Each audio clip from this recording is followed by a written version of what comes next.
बेलबारीको विकासका लागि, बेलबारीको समृद्धिका लागि उपयुक्त पात्र काङ्ग्रेसले छानेछ। यसपालि काङ्ग्रेसलाई जिताउनु पर्छ भन्ने चाहिँ मैले गाउँमा सुनेको छु र मलाई जहाँसम्म लाग्छ उहाँहरूको विश्वास बेलबारी नगरपालिकाका आम मतदाताहरूको विश्वास चाहिँ महेन्द्र सुवेदीको पक्षमा हुन्छ भन्ने समेत मलाई लागेको छ। मैले सम्झेँ यसो गर्नु, निजी गुठी बनाउनु भनेको म नाफातिर जानु हो कि, र मैले यो विद्यालयमा काम गर्दाखेरि नाफाको कुरा गरेँ भने मैले शैक्षिक व्यवस्थापन गर्न सक्दिनँ, यो राम्रो हुँदैन, मेरो नेतृत्वको यो सधैँभरि कलङ्क रहन्छ कि भन्ने मैले कल्पना गरेँ। त्यसपछि हामीले साथीभाइ सल्लाह गऱ्यौँ र यसलाई सार्वजनिक शैक्षिक गुठी भनेर बनायौँ। शैक्षिक चाहिँ निजी गुठीको व्यवस्थापन शिक्षा ऐनमा गरेको छ।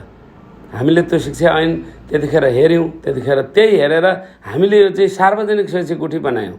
यो गुठीमा त्यस्तो चाहिँ खटपट भएको, समस्या भएको देख्दिनँ।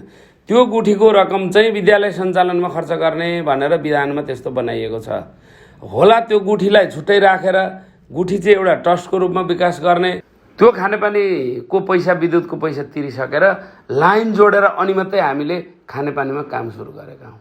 पैसा सावा पैसा चाहिँ यो नगर विकास चाहिँ फेरि अब यसलाई यसको अर्थ नलागोस् अर्को, यो हर्के साहु भन्थ्यौँ हामी, हर्के साहु जस्तो रहेछ।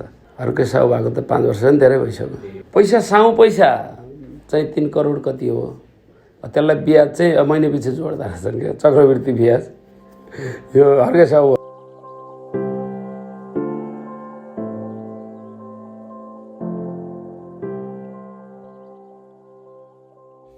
नमस्कार, जय नेपाल। बेलबारी नगरपालिकामा नेपाली काङ्ग्रेसको तर्फबाट स्थानीय तहको निर्वाचन वैशाख 30 गते हुन गइरहेको छ। यसमा मलाई नेपाली काङ्ग्रेसले मेयर प्रमुख पदको उम्मेदवारी प्रस्ताव गरेको छ र हामी अहिले यो बेलबारी नगरपालिकाभित्र चाहिँ एउटा सजिलो स्थिति के छ भने यही भूगोलमा बसेर, यही स्थानमा बसेर, यही ठाउँमा बसेर सबै साथीभाइहरूका सुख दुःखमा, सबै समस्यामा, ती समस्याको समाधान खोज्न चाहिँ मेरो भूमिका रहेको हुनाले मलाई अलिक सजिलो जस्तो लाग्छ कि मलाई सबै मान्छेहरूले राम्रोसँग उहाँहरूले चिन्न सक्नुहुन्छ, जान्न सक्नुहुन्छ भन्ने मैले विश्वास लिएको छु। मलाई अहिले यो निर्वाचनको समयमा गाउँमा साथीभाइसँग भेटघाट गर्न जाँदा, घर दैलो जाँदा अथवा कोणसभा गर्न जाँदाखेरि उहाँहरूको आग्रह, उहाँहरूले मलाई दिएका सुझावहरू चाहिँ अत्यन्त सुन्दर छन्। उहाँहरूको भनाइ मैले सुनेको, मैले गाउँमा गएर बुझेको, बेलबारीको विकासका लागि, बेलबारीको समृद्धिका लागि उपयुक्त पात्र काङ्ग्रेसले छानेछ। यसपालि काङ्ग्रेसलाई जिताउनु पर्छ भन्ने चाहिँ मैले गाउँमा सुनेको छु र गाउँमा धेरै साथीहरू, धेरै कार्यकर्ताहरू, धेरै समूहगत व्यक्तित्वहरू चाहिँ यसचोटिको निर्वाचनमा नेपाली काङ्ग्रेसको तर्फबाट प्रस्ताव गरिएका उम्मेदवार महेन्द्र सुवेदीलाई मतदान गर्नुपर्छ भन्ने कुरामा उहाँहरू धेरै विश्वस्त हुनुहुन्छ र मलाई जहाँसम्म लाग्छ उहाँहरूको विश्वास बेलबारी नगरपालिकाका आम मतदाताहरूको विश्वास चाहिँ महेन्द्र सुवेदीको पक्षमा हुन्छ भन्ने समेत मलाई लागेको छ। यो बेलबारीको विकास गर्न, बेलबारी समृद्ध बेलबारी निर्माण गर्नलाई छुट्टै ढङ्गको चाहिँ प्रस्तावहरू गर्नुपर्छ भन्ने मेरो बुझाइ हो र व्यावहारिक किसिमको हुनुपर्छ भन्ने पनि बुझेको छु मैले। हामीले अव्यावहारिक किसिमले नारामा सीमित राखेर बेलबारीलाई यो ढङ्गले लान्छु, ऊ ढङ्गले लान्छु भनेर चाहिँ हामीले झुटा आश्वासन गाउँ बस्तीमा बाँड्नुभन्दा पनि व्यावहारिक रूपमा जति सक्छौँ त्यति मात्रै कुरा गऱ्यौँ भने बेलबारीको निम्ति राम्रो हुनेछ। त्यो घोषणापत्रमा हामीले बेलबारीलाई फोकस गरेर बेलबारीको वस्तुस्थिति बुझेर र बेलबारीमा के गर्ने हो, कसरी गर्ने हो भन्ने कुरा चाहिँ हामी अब जो डिटेल चाहिँ घोषणापत्र मार्फत हामी सार्वजनिक गर्न चाहन्छौँ र सबै बेलबारीका नगरवासी दाजुभाइ दिदीबहिनीहरूलाई चाहिँ हामी हातमा त्यो हाम्रो घोषणापत्र पुर्याउँछौँ। मोटो रूपमा भन्दाखेरि बेलबारीलाई 4-5वटा कुरालाई बेलबारीमा लिएर अगाडि हामीले जान सक्यौँ भने हामी बेलबारी बेलबारीलाई राम्रो बेलबारी, हाम्रो बेलबारी राम्रो बेलबारी बनाउन सक्छौँ। र यसलाई चाहिँ यो बेलबारी भनेको यो गाउँ हो। बेलबारी बजार क्षेत्र सानो छ र बेलबारी नगरपालिका गाउँले ढाकिएको नगरपालिका छ। र बेलबारीमा तपाईको स्वास्थ्य, शिक्षा, पर्यटन, कृषि यसलाई हामीले अलि व्यवस्थित तरिकाले गर्न सक्यौँ भने बेलबारीको विकास सम्भव छ भन्ने मलाई लागेको छ। त्यसपछि हामी कृषिलाई चाहिँ एउटा पकेट क्षेत्रका रूपमा विकास गरेर आय आर्जनका बाटाहरू त्यहाँबाट खोज्न सकिन्छ। पशुपालन छ, कृषि छ। अहिले व्यापक रूपमा तपाईको कृषिमा र पशुपालनमा चाहिँ गाउँहरूमा व्यापक रूपमा अहिले चाहिँ अव्यवस्थित रूपले गरिएका हामीले देखेका छौँ। त्यसलाई अलि व्यवस्थित गरेर बजारको व्यवस्था गरेर हामी अगाडि बढ्यौँ भने हामीले कृषि उत्पादन गर्न सक्छौँ। त्यो उत्पादन बजार पुर्याउन सक्छौँ। बजारबाट किसानहरूले केही आम्दानी गर्ने, त्यसलाई चाहिँ मूल्य चाहिँ किसानलाई चाहिँ उपलब्ध गराउने कुरामा नेपाली काङ्ग्रेस अथवा म निर्वाचित भइसकेपछि चाहिँ यो गर्ने मेरो लक्ष्य छ। जस्तो पर्यटनको विषयमा बेलबारी अत्यन्तै सुन्दर, 3टा सुन्दर ठाउँ छन् पर्यटनका। यथास्थितिमा पर्यटन यो 3टा ठाउँ मात्रै भन्ने होइन। पर्यटनको विकास भनेको चाहिँ तपाईको यो बेलबारीको विकासमा चाहिँ महत्त्वपूर्ण एउटा पाटो हुने रहेछ। यहाँ देश विदेशका मान्छे आउने, यहाँ डुल्ने, घुम्ने, यहाँ हेर्ने, यहाँ 5 दिन 7 दिन बस्ने, त्यो पर्यटक आइसकेपछि चाहिँ तपाईको बजार बढ्ने, बजार विस्तार हुने, बजारमा आम्दानी हुने, यी बाटाहरू चाहिँ सहज रूपमा खोजेर यसलाई चाहिँ व्यवस्थित तरिकाले गर्न सकियो भने हामी बेलबारीलाई समृद्ध बेलबारी बनाउन सक्छौँ। अर्को कुरो स्वास्थ्यको जटिल समस्या छ। किनभने स्वास्थ्य क्षेत्रमा म केही समय स्वास्थ्य क्षेत्रमा पनि काम गरेको व्यक्ति, स्वास्थ्य क्षेत्र के हो भन्ने कुरा बुझेको, स्वास्थ्य क्षेत्र जानेको भएको हुनाले स्वास्थ्यमा अलिकति इच्छा शक्ति मात्रै, त्यत्रो ठुलो लगानी पनि गर्नु पर्दैन। दक्ष प्राविधिक व्यवस्था गरेर बेलबारी भरिका अहिले तपाईको 11वटा वार्डमा स्वास्थ्य केन्द्र स्थापना भइसकेको छ। समय मिलाएर दक्ष प्राविधिक र उपयुक्त इक्विपमेन्ट्सहरू, उपयुक्त त्यो साधन स्रोत व्यवस्थापन गर्न सक्यौँ भने तपाईको विराटनगरमा दिने स्वास्थ्य सुविधा, विराटनगरमा गर्ने जटिल खालका, ठुला खालका रोगभन्दा बाँकी हामी बेलबारीमा गर्न सक्छौँ। त्यो मैले एउटा कुरा, त्यो कुरालाई अलि बढी महत्त्वका साथ राखेको छु। शैक्षिक हिसाबले भन्ने हो भने शिक्षालाई ठ्याक्कै 2 फ्याकमा बाँडिएको छ। शिक्षा चाहिँ तपाईको के छ भने शिक्षा नीतिमै व्यवस्था गरेर शिक्षालाई चाहिँ सबै मान्छेको पहुँचमा शिक्षा पुर्याउने, तल्लो वर्गका मान्छे, गरिब सुकुम्बासी मान्छे, दलित मान्छे, आदिवासी जनजाति, सबै खाले मान्छेहरूलाई चाहिँ तपाईको शिक्षाको पहुँच पुर्याएर 12 कक्षासम्म हामीले चाहिँ निःशुल्क अध्यापन गर्ने व्यवस्था मिलाउने कुरा पनि हामीले कल्पना गरेका छौँ र यो सम्भव पनि छ, गर्न सकिने रहेछ। हामीले स्रोत, यो सबै गर्नलाई चाहिँ स्रोत के कस्तो हुँदो रहेछ भनेर सायद आजभोलि हामी टोटल बेलबारीको 1 वर्षको हामीले कल्पना गरेको बेलबारी बनाउँदाखेरि कस्तो स्रोत हुन्छ भन्ने कुरा हामीले क्याल्कुलेसन गर्दैछौँ। यसको चाहिँ डिटेल भइसकेको छैन, त्यो पनि पछि म साथीहरूलाई जानकारी गराउन चाहन्छु। र यो सबै पर्यटन र कृषिको विकास गऱ्यौँ भने, बजार व्यवस्थापनलाई व्यवस्थित गर्न सक्यौँ भने तपाईको बाटो, पुल, कलबोटहरू चाहिँ त्यहाँबाट बन्न सक्ने रहेछन्। किनभने हामी कृषि उत्पादनदेखि तपाईको उपभोक्तासम्म जुन कृषिका उपजहरू पुर्याउने लक्ष्य राखेका छौँ, त्यो लक्ष्यमा चाहिँ बाटो चाहिँ अत्यन्तै महत्त्वपूर्ण बाटोको भूमिका हुन्छ। र बाटाघाटाहरू आदि इत्यादि, पुल, कलबोटहरू र सिँचाइको व्यवस्थाहरू, अव्यवस्थित सिँचाइहरू छन्, हामीले देखेका छौँ। सिँचाइहरू यति अव्यवस्थित छन् र यो 5 वर्षमा मैले यो घर दैलो कार्यक्रममा हिँड्दा होस् या मेरा राजनीतिक कारणले तपाईको गाउँ बस्तीमा जाँदा होस्, हामीले देख्यौँ सिँचाइ चाहिँ व्यवस्थित सिँचाइ व्यवस्थापन गरेको पाइएको छैन। व्यवस्थित तरिकाले सिँचाइ गरेर किसानको खेतको मुहानमा पानी पुर्याउने व्यवस्था गर्छौँ भनेपछि यो सबै काम गर्न हामीले सक्यौँ भने यो बेलबारीलाई सुन्दर बेलबारी, आय आर्जन हुने खालको बेलबारी हामी कल्पना गर्न सक्छौँ। यसलाई एउटा कुरा छ, मलाई लागेको कुरा चाहिँ कस्तो छ भने तपाईको बेलबारी निर्माण गर्नलाई, बेलबारी बनाउनलाई कमसेकम मान्छेको इच्छा शक्ति र बेलबारी प्रतिको मोह। म राजनीति गर्ने मान्छे, राजनीति गर्दाखेरि मैले बाहिरका अवसरहरू पनि प्राप्त गर्न सक्थेँ, तर मैले बेलबारी नै किन रोजेँ, म बेलबारीलाई नै किन इच्छा गरेँ भने यो बेलबारी निर्माण गर्न सकिन्छ।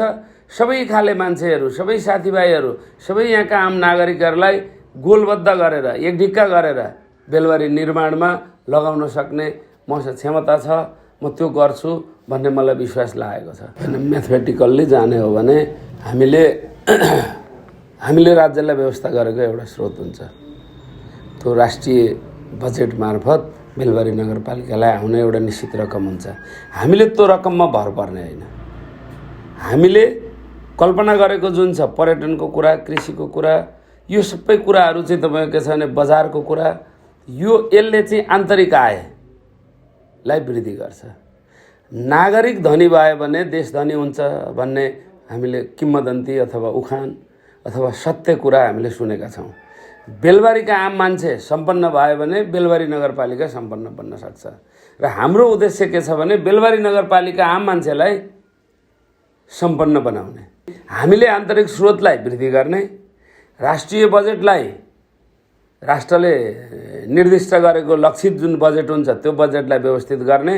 र अर्को एउटा कुरा के छ भने यो नेपाल चाहिँ हिजो अस्ति मैले भर्खर सुने कसले निकालेको छ अरे सूचीमा, यो दक्षिण एसियाको हो कि तपाईँको विश्वकै हो, यो भ्रष्टाचारको चाहिँ अत्याधिक भ्रष्टाचार हुने देश चाहिँ 1-2मै परेको छ अरे। तपाईँको यो भ्रष्टाचार चाहिँ यस्तो वस्तु रहेछ, तपाईँको आर्थिक व्यवस्थापनमा भ्रष्टाचारले चाहिँ समस्या सिर्जना गर्छ।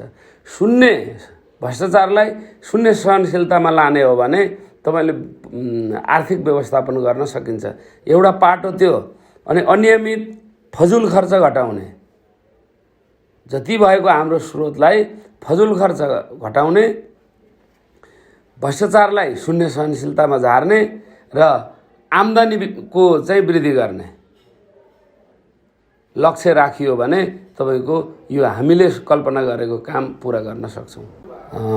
तपाईँको एउटा बेलबारीमा सबैभन्दा पुरानो अङ्ग्रेजी माध्यमको पढाइ हुने एउटा विद्यालय छ, भानु मेमोरियल इङ्ग्लिस स्कुल, सार्वजनिक शैक्षिक गुठी। त्यो गुठीमा मैले पटक नेतृत्व गरेँ। त्यसपछि बेलबारी साना सहरी खानेपानीको नेतृत्व गरेँ। बेलबारी बहुमुखी क्याम्पसमा पनि म मुख्य नेतृत्वमा त थिइनँ, तर भूमिका मुख्य रूपमा चाहिँ मैले त्यहाँ प्रस्तुत गरेको छु। र अरू सङ्घ संस्थाहरूमा पनि मेरा सहायक भूमिकाहरू छन्। र मैले खास नेतृत्व गरेको ठाउँहरूमा जस्तो यो भानु मेमोरियल इङ्ग्लिस स्कुल, जतिखेर मलाई सञ्चालक समितिको अध्यक्ष बनाउनु भएको थियो, त्यो बनाउँदाखेरि त्यो स्कुलमा जाँदाखेरि आम बेलबारीका मान्छेलाई थाहा छ त्यो स्कुल चाहिँ खोलाका डिलमा सानो झुपडीमा साना 2-3टा कोठा कच्ची मतलब राम्रो आरसिसी नगरिकन बनिएको घरमा, टाटीले बारेको घरमा चाहिँ तपाईँको त्यो विद्यालय सञ्चालित थियो। त्यो विद्यालय सञ्चालित त्यो अवस्थामा हुँदाखेरि मेरो बच्चाहरू त्यो स्कुलमा पढ्ने भएको हुनाले मलाई त्यहाँको सबै अभिभावकहरूले तपाईँ आउनुभएछ, बच्चाहरू तपाईँका यहाँ छन्, यसको नेतृत्व गरिदिनुपर्छ र यो विद्यालयलाई चाहिँ अलिकति यसको स्तर उन्नति गर्ने कुरामा लाग्नुपर्छ भनेर साथीहरूले अनुरोध गर्नुभयो। म साथीहरूसँग बसेर त्यो विद्यालयमा काम गरेँ। त्यसो मुख्य नेतृत्व चाहिँ गरेँ। मुख्य नेतृत्व गर्दै गर्दा तपाईँको स्कुलको अवस्था जर्जर थियो। स्कुल भर्खर 10 क्लास चाहिँ तपाईँको सुरु भएको थियो। तपाईँको शैक्षिक व्यवस्थापन, शिक्षक व्यवस्थापनमा समस्या थियो। अरू अब भौतिक वस्तु त अब धेरै समस्या थिए। कम्पाउन्ड थिएन, छेउमा लोन्द्रा खोला थियो। साथीहरूको चाहिँ के भने असन्तुष्टिहरू चाहिँ निम्न चाहिँ सेलरीमा साथीहरूले काम गर्नुभएको थियो। र त्यो अवस्थामा त्यो विद्यालयमा मैले नेतृत्व गर्दै गर्दा मैले 1 वर्षभित्रमा 1 वर्ष त्यो विद्यालयमा काम गर्ने कुनै एकजना साथीको 1600 कति सेलरी खानुहुन्थ्यो। 1 वर्षपछि मैले चाहिँ त्यो सेलरी सिट अथवा विद्यालयको शिक्षकहरूको चाहिँ तपाईँको त्यसलाई वृद्धि गरेर 40-45 पुर्याएको थिएँ।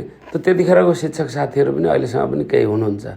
अहिले त मैले त्यो नेतृत्वबाट बिदा लिइसकेका छु।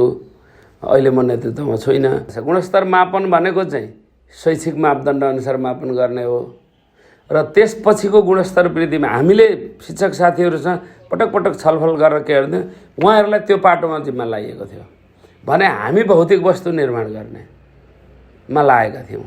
यसरी मिलेर काम गर्दा के हुँदो रहेछ भने एउटा पाटाले एउटा काम गर्छ, एउटा पाटाले अर्को काम गर्छ। त्यसैले त्यतिखेरै तपाईँको एउटा चाहिँ म एउटा यो विषयवस्तु सुनाउँछु। शिक्षा नियावली चेन्ज भयो अथवा परिवर्तन भयो। शिक्षा नियावलीमा त्यो चाहिँ त्यतिखेर सामाजिक विद्यालय भनेर त्यतिकै सञ्चालक समितिले यहाँका आम चाहिँ अभिभावकहरूले सञ्चालन गरेको थियो। सामान्य एउटा चाहिँ के भने खेसरा विधान बनाएर हामीले त्यतिखेर जब शिक्षा नियमावली चाहिँ तपाईँको परिवर्तन भएर यो गुठी सार्वजनिक गुठी, निजी गुठी, प्राइभेट कम्पनी एक्ट अनुसार जाने भनेर चाहिँ शिक्षा ऐनमा कानुनमा व्यवस्था भइसकेपछि धेरै साथीहरूले मलाई भने हामी केही साथी बसौँ र निजी गुठी बनाऊ भन्नुभयो। मैले सम्झेँ यसो गरौँ, निजी गुठी बनाउनु भनेको म नाफातिर जानु हो कि? र मैले यो विद्यालयमा काम गर्दाखेरि नाफाको कुरा गरेँ भने मैले शैक्षिक व्यवस्थापन गर्न सक्दिनँ। यो राम्रो हुँदैन। मेरो नेतृत्वको यो सधैँभरि कलङ्क रहन्छ कि भन्ने मैले कल्पना गरेँ। त्यसपछि हामीले साथीभाइ सल्लाह गऱ्यौँ र यसलाई सार्वजनिक शैक्षिक गुठी भनेर बनायौँ। त्यो जनताको प्रपर्टी अथवा जनताको सम्पत्तिका रूपमा त्यसलाई विकास गर्नुपर्छ। किनभने यहाँ मेरो लगानी थोरै हो, आम मान्छेको लगानी भएकाले त्यो आम लगानी गर्ने मान्छेहरूलाई अपनत्व हुने गरी त्यो चाहिँ समाजलाई दिउँ भनेर हामीले सार्वजनिक शैक्षिक गुठी बनायौँ। शैक्षिक गुठी बनाइसकेपछि त्यो गुठीको संस्थापक गुठी प्रमुख पनि मलाई नै बनाउनु भयो साथीहरूले। र त्यो गुठीलाई व्यवस्थापन गर्ने एउटा पाटो, विद्यालयलाई व्यवस्थापन गर्ने अर्को पाटो। त्यसलाई सँगसँगै हामीले लगेर अहिले विद्यालयमा चाहिँ राम्रै छ शैक्षिक चाहिँ स्थिति, शैक्षिक व्यवस्थापन राम्रै भएको छ। म तपाईँलाई त्यही विद्यालयमा एउटा भन्छु, हाम्रो त्यो भानु स्कुलमा चाहिँ तपाईँको कम्प्युटर क्लास, कम्प्युटर सब्जेक्ट पढाइ हुँदैन थियो। सबै विद्यालयहरूले कम्प्युटर कक्षा सञ्चालन गर्नुभयो। हामीलाई कम्प्युटर सञ्चालन गर्ने कोठा पनि छैन, कम्प्युटर पनि छैन। हामीले निर्णय गर्यौँ यो शैक्षिक सत्रदेखि फलानु कक्षादेखि फलानु कक्षासँग कम्प्युटर कक्षा सञ्चालन गर्ने भनेर हामीले चाहिँ निर्णय गर्यौँ। निर्णय गरेर केही साथीहरूसँग म विशेष गरेर त्यो विद्यालयमा काम गर्ने लक्ष्मीप्रसाद राई, रणशेर राई, वासुदेव राई, बागबहादुर तामाङ लगायतका साथीहरू, तपाईँको अरू धेरै साथीहरू हुनुहुन्छ, धनबहादुर राई लगायतका साथीहरूले सर यो अब अलि हजुरले चाहिँ गरिदिनुहोस्, हामी सहयोग गर्छौँ भन्नुभयो। तपाईँको रणशेर राई आफूले बेल्चा हानेर निर्माण गर्नुभयो। उहाँ एउटा आर्थिक रूपले सम्पन्नै हुनुहुन्छ साथी, तर पनि उहाँले त्यो स्कुल निर्माण गर्ने कुरामा म लक्ष्मी दाई त्यो स्कुलको विषय आउने बित्तिकै लक्ष्मीप्रसाद राईलाई सम्झिन्छु। लक्ष्मीप्रसाद राईले त्यो 2टा कोठा चाहिँ 1 रुपियाँ पनि अरू कसैको लगानी नगरी उहाँले निर्माण गरिदिनु भयो, फर्निचर सहित निर्माण गरिदिनु भयो। आंशिक रूपमा केही साथीहरूले गुठीमा केही हामीले सानो रकम गुठीमा लगाएका हौँ। त्यतिखेर एउटा कुरा म तपाईँलाई प्रश्न भन्न चाहन्छु, गुठी चाहिँ अहिले निजी गुठी पनि छ शैक्षिक क्षेत्रमा है, अरू गुठीमा भन्दिनँ म। शैक्षिक चाहिँ निजी गुठीको व्यवस्थापन शिक्षा ऐनमा गरेको छ। हामीले त्यो शिक्षा ऐन त्यतिखेर हेऱ्यौँ। त्यतिखेर त्यही हेरेर हामीले यो चाहिँ सार्वजनिक शैक्षिक गुठी बनायौँ। यो गुठीमा त्यस्तो चाहिँ खटपट भएको समस्या भएको देख्दिनँ। त्यो गुठीको रकम चाहिँ विद्यालय सञ्चालनमा खर्च गर्ने भनेर विधानमा त्यस्तो बनाइएको छ। होला त्यो गुठीलाई छुट्टै राखेर गुठी चाहिँ एउटा ट्रस्टको रूपमा विकास गर्ने भन्दा पनि हामीले त्यो गुठीको व्यवस्थापन चाहिँ कस्तो गरेका छौँ भने विद्यालय व्यवस्थापन गर्नलाई त्यो गुठीको आवश्यक भएको भनेर त्यसरी व्यवस्था गरेका छौँ। र त्यसले गर्दाखेरि आंशिक रूपमा त्यहाँ गएर त्यसको विधि, त्यसको प्रक्रिया, त्यसको पद्धति चाहिँ साथीहरूले बुझ्ने हो भने हामीले त्यो त्यहाँ गरेको, चाहे मेरा पालामा गरेको होस् चाहे अहिले गरिएको होस्, त्यस्तो चाहिँ समस्या जस्तो मलाई लागेको छैन।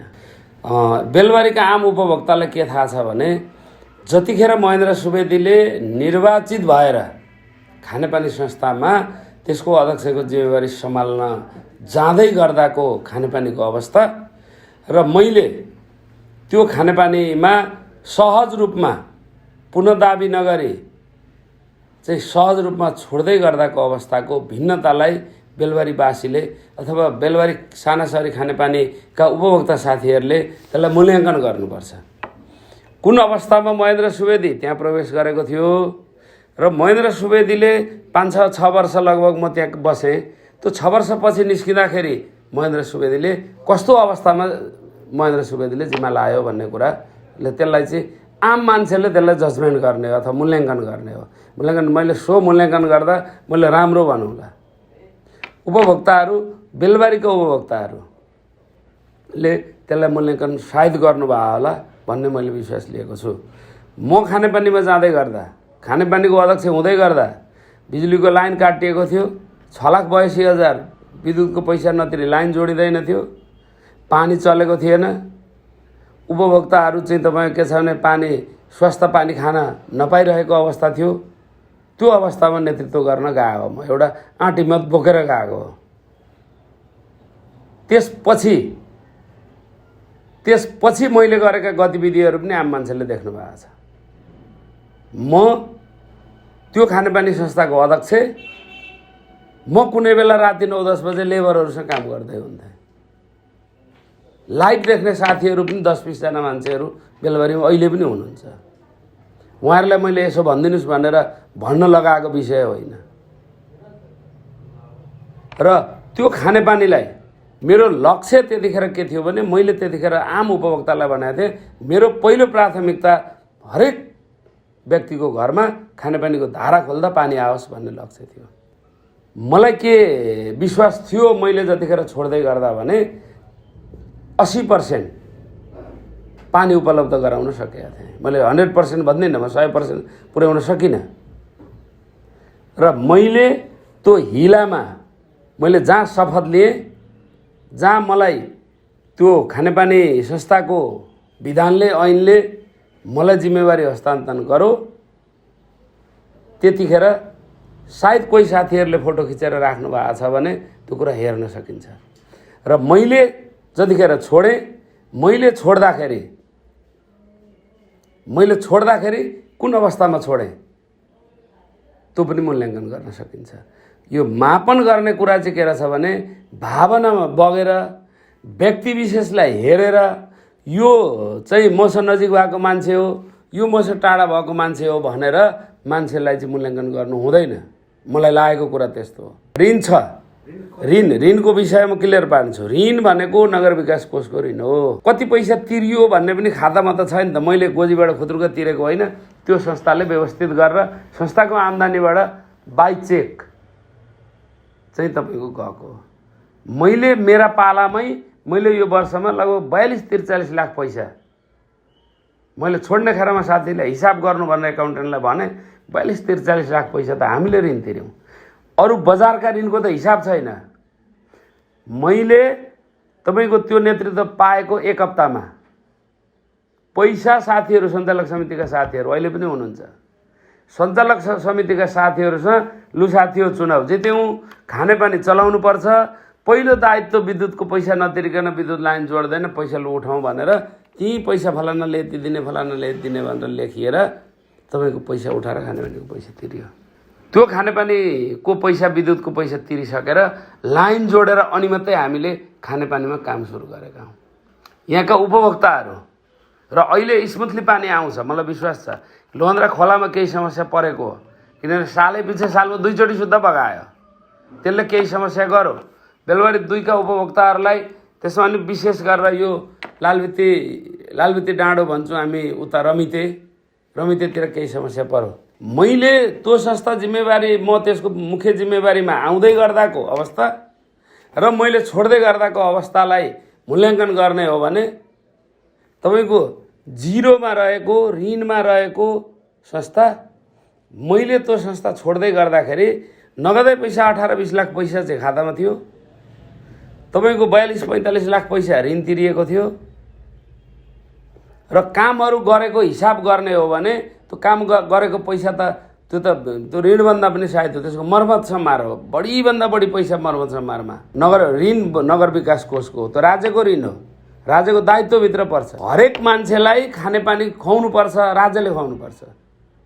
खानेपानी, स्वास्थ्य, तपाईँको यो मान्छेलाई घाँस बाँस कपासको व्यवस्था गर्ने जिम्मा राज्यको हो। पैसा सावा पैसा चाहिँ यो नगर विकास चाहिँ फेरि अब यसलाई यसको अर्थ नलागोस् अर्को, यो हर्के साहु भन्थ्यौँ हामी, हर्के साहु जस्तो रहेछ। पैसा साउ पैसा चाहिँ 3 करोड कति हो, त्यसलाई ब्याज चाहिँ महिने पछि जोड्दा रहेछन् क्या, चक्रवृद्धि ब्याज।